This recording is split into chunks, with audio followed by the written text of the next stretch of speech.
Let me tell you why I love you. One is that 16% of people in Nigeria believe that you should have sex when it is dark.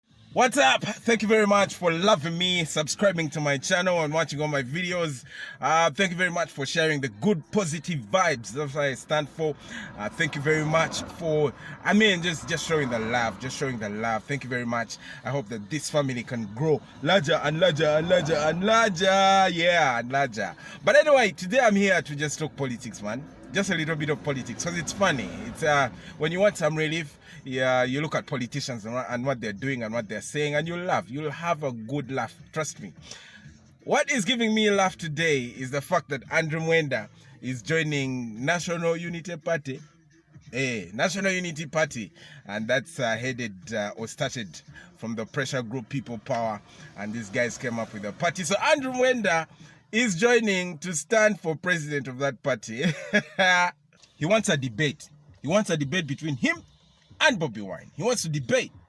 Yeah, like to talk national issues. 80% of the people who are looking at this people, they're illiterate, they're intolerant, they are people who do not want to listen to attitude. They don't want to listen to good things and development. They just want to argue and just put the illiterate, recorious, and big issues at large. As Mwenda, I don't believe that NUP can be headed by someone who is like Bobi Wine. It can be, Mwenda was known for the Thursday night political shows, the shows that brought out the bad in government. He was a government critic political talk show host. But for every time he went on radio at 7 p.m. on Thursday, you'd be like, for this one time, for today, let me listen to what Mwenda is trying to say.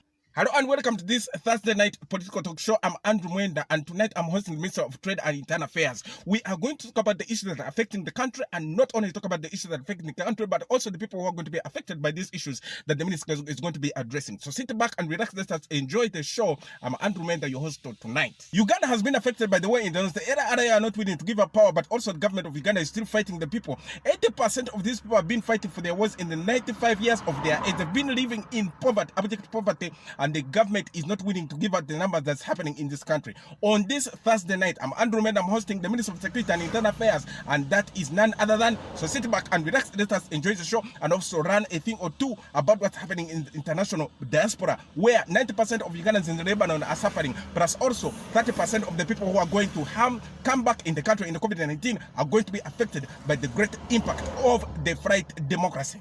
Mwenda is also known for his balls. He's got big balls. He's the guy, I think, in Uganda's journalist history, in Uganda's information history, in Uganda's news history, the guy who is known for looking the president of the country in the eye. Okay, it was on radio, but he looked the president of Uganda in the eyes and called him a fool.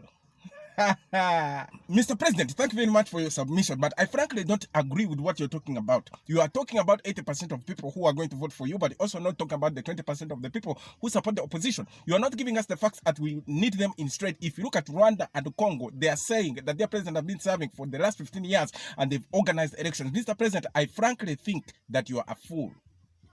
Mwenda is a well-read guy. He's done, he's studied all over the world, he's traveled, he's read, he has information. In fact, you can see it in his arguments. Everything he's talking about has a percentage drop, has a history reference, and has a factual angle to it. So he's always throwing around numbers, history, and factual, and he's ending that with, I've been through it, I've seen it. I lived in the Malta region for 18 years. There, 8% of the people could not afford food, 16% of the people could not afford clothes, 12% of the people there could not afford a house, 13% of the people there could not afford to buy internet, 16% of the people there could not afford to buy a cup of tea, 12% of the people there could not afford to support anything that they wanted. Therefore, you cannot tell me to support this intolerant, insubstantiated, concocted, informational, witch doctor doctrine of these people, power people. Well, guess what? That Mwenda, with that history, with that experience, with that stuff going on, is the same guy who has walked into the National Unity Party and picked up papers to stand against the founder, and that's Bobi Wine Kyagulanyi Ssentamu. That is as much of a joke as imagining Mwenda talking to a woman. Let me tell you why I love you. One is that 16% of people in Nigeria believe that you should have sex when it is dark. 17% of people in South Africa believe that you should not have sex when it is dark. You should switch on the light or buy soda. 17% of those 16% believe that you actually need to have sex when you're using umeme. 12% of people in America believe that you can have sex with someone without kissing. 17% of that number in France believe that you should not have sex with someone before you kiss them. Therefore, I would say that I will not be with you if you're intolerant, insubstantiated, and someone who does not believe in debating and a proper argument. Thank you.